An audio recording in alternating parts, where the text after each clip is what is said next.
Americans for tax reform. 28 to 20%. Well, Economic growth. however, And turn off spending Grover Norquist. growth was much smaller than had been projected. That brought you into balance. And report to you that I went to the movies and saw Little Red Riding Hood. Well, she wasn't so little, she was a full-grown woman. I would estimate about 24 years old. A little above medium boobs, same for rump, big lips, blonde. Oh, get her rat. And she didn't wear red all the time either, well, she did sometime. Now, these old children's stories, and they really are old, they're hundreds of years old, or even more, actually started out as horror stories. And they got prettied up and called children's stories hundreds of years later. Oh, Red Riding Hood lived in a medieval town in a snowy, mountainous area somewhere. And they got the problem. For several decades, there's this wolf that's been running around and every now and then eats somebody, and maybe eats whole families sometimes. That's the stories they tell each other. Well, they decide they're going to go out and get the wolf. The men rah-rah themselves up, get all brave, go out there with their spears and kill a wolf. And so they think they've done it. But meanwhile, somebody is sent for a wolf killer, a specialist. He arrives in town with his primitive miniature stagecoach and a metal elephant, which actually turns out to be a Roman, handed down from the Romans, torture chamber. You put somebody inside, you build a fire under the elephant's belly, and the somebody inside confesses after a while to whatever you want confessed to.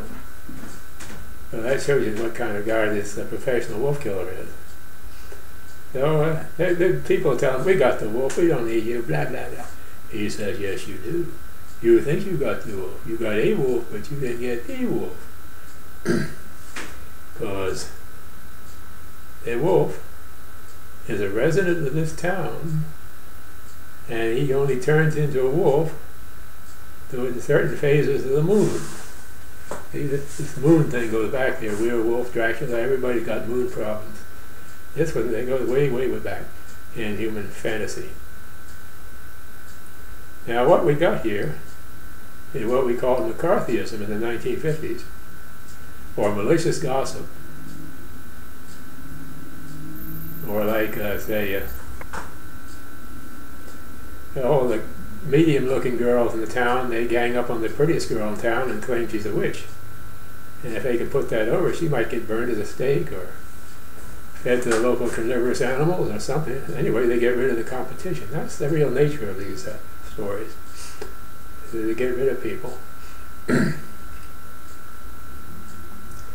So the wolf turns up again. This one, the big one. And he leaps around like a kangaroo. And they have terrible time. And it's gruesome, it's horrible. And the professional wolf killer, he's a lunatic. Anybody who gets bit by the wolf has to be killed because they will turn into a werewolf too. And he pretty much in favor of killing quite a lot of people.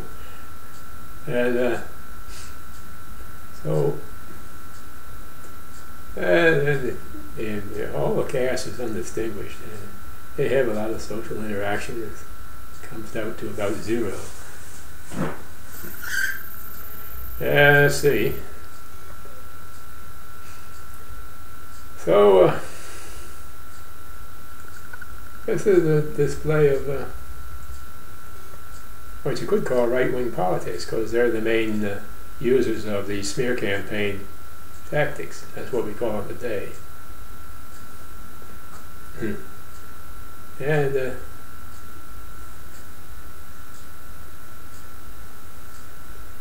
what can you say?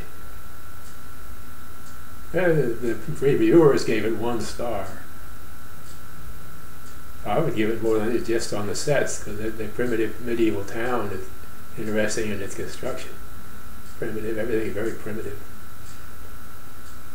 Cast is no good.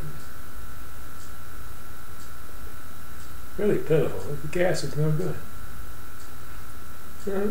I don't know what you do about it. It's got a woman director. Maybe she thinks they're good. But I think it was interesting. I wouldn't call it great.